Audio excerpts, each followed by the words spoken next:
This isn't primarily a watch channel, but I do get asked quite a lot about the watches that I wear in videos. I caused a bit of a stir by saying I wouldn't buy another Rolex, and this caused all sorts of people to get upset with me in my comments. But this one is what I want to talk about today, and this is called, I'll do a close-up, but this is called a Universal Genève Polerouter. This watch, believe it or not, is 70 years old. It was commissioned by Scandinavian Airways and was designed by a watchmaker called Gerald Genta.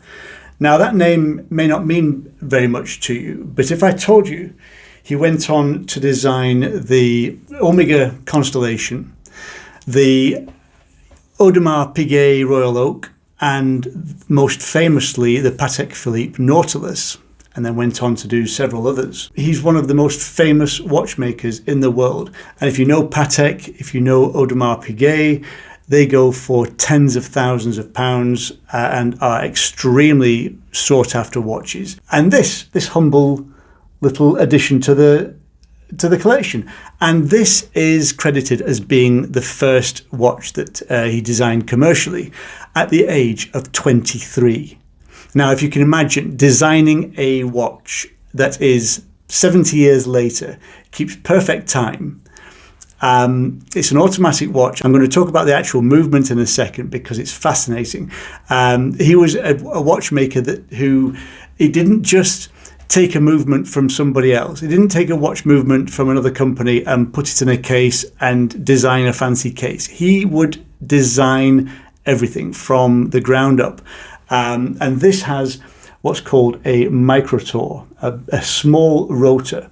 Normally, the rotor, the rocker that winds the spring inside an automatic watch, takes up the whole of the size of the watch, because it needs the weight to swing it round to provide tension in the spring.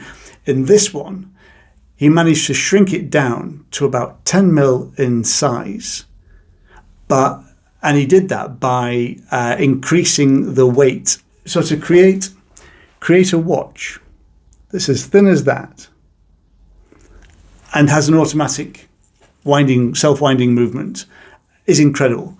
It's absolutely, it's genius. I have to say, it's a genius piece of horology, of watch engineering. I bought this about 5 years ago and paid £500 or £600 for it. So it's not a cheap watch by any means, but these days you'll be looking at anywhere between £2,500 and £3,000 for one of these watches.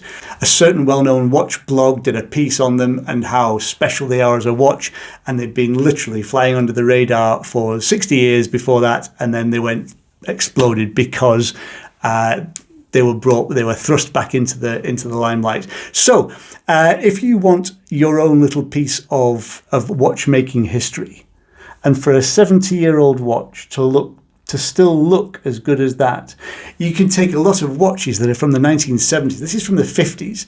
You can take a lot of watches from the 70s that didn't stand the test of time. They look like they're from the 70s. They're big and square and bulky and very much of their time.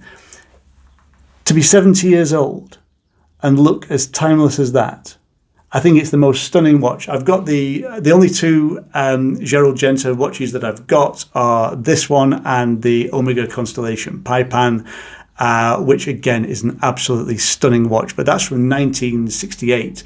That one, the Constellation, is my favorite, but this one is always going to be a little bit special. Anyway, if you've got any questions about it, please let me know. And if you've got any watch facts that you'd like to share, please feel free. I just thought I would share that little insight into a part of my watch collection for those who are interested. Anyway, I will see you next time when we'll be talking about other stuff. Till then, take care. I'll see you soon.